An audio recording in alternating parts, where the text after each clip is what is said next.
তো বিএনপি কি আপনার কাছে ঠেকা রয়েছে নাকি? আপনি ক্ষমতায় গেলে আপনি কি করবেন? আপনার কাজ সব বিএনপি করে দিবে? এনসিপির সাথে তো ওই সময় আলোচনা হয়েছে, আমরা একসাথে 9টা দল আলোচনা করেছিলাম। সেই সময় জামাত বিএনপিকে একটা জায়গায় আনার জন্য আমরা অনেক চেষ্টা করেছি, এটা সত্য।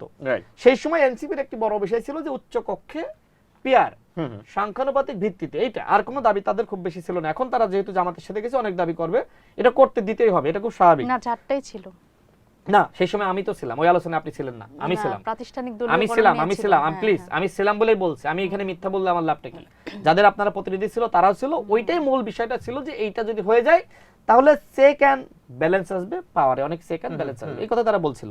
তো যাই হোক, আমি শেষ করি। তো এখন যেটা হয়েছে যে ওই যে দুইটা জায়গায় আপনি প্রতারণা করলেন না, প্রথমত আপনি গণভোটে সেই অধ্যাদেশটা দিলেন, সেখানে 4টা প্রশ্ন একটা উত্তর।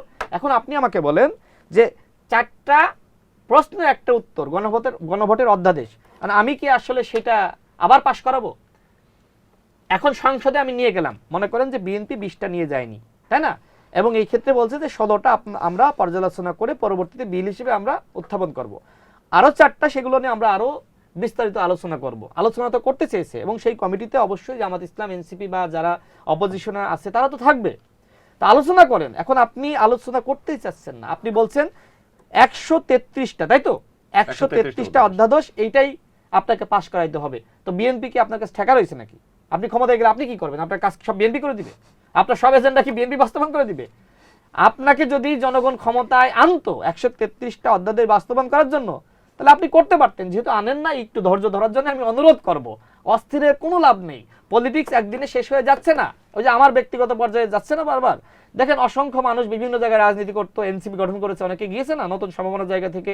আমরা যে সময় দল গঠন করি, হ্যাঁ, দল গঠন করলে অনেকে আমাদের সাথে এসেছে, যখন মোদী বিরোধী আন্দোলন করেছি, ভারত বিরোধী আন্দোলন করেছি, ক্যাম্পাসে মারটার খেয়েছি, অনেকে চলে গেছে যে না, এদের সাথে থাকলে শুধু মার খেতে হবে। তারা পরবর্তীতে বিপ্লবের পরে, আমি যে বললাম না সুবিধাবাদী বিপ্লবী, বড় বড় কথা বলে, তারা পরবর্তীতে এনসিপিতে যুক্ত হয়েছে, কিন্তু এটা কিন্তু সত্য।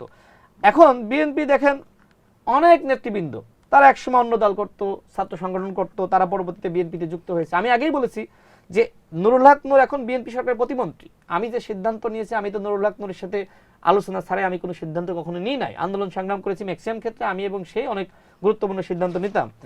এখন আমি বিএনপিতে আছি কারণ বিএনপির সাথে ওই যে আন্দোলন সংগ্রাম একসাথে করা, আদর্শের জায়গায় মিল হওয়া। আর সবথেকে বড় প্রবলেম হলো যে আপনি দেখেন বাংলাদেশের যে রাজনৈতিক ট্র্যাডিশন, আপনাকে স্বীকার করতে হবে যে এই জায়গায় আসলে মার্কার একটা ফ্যাক্টর তারা তৈরি হয়েছিল।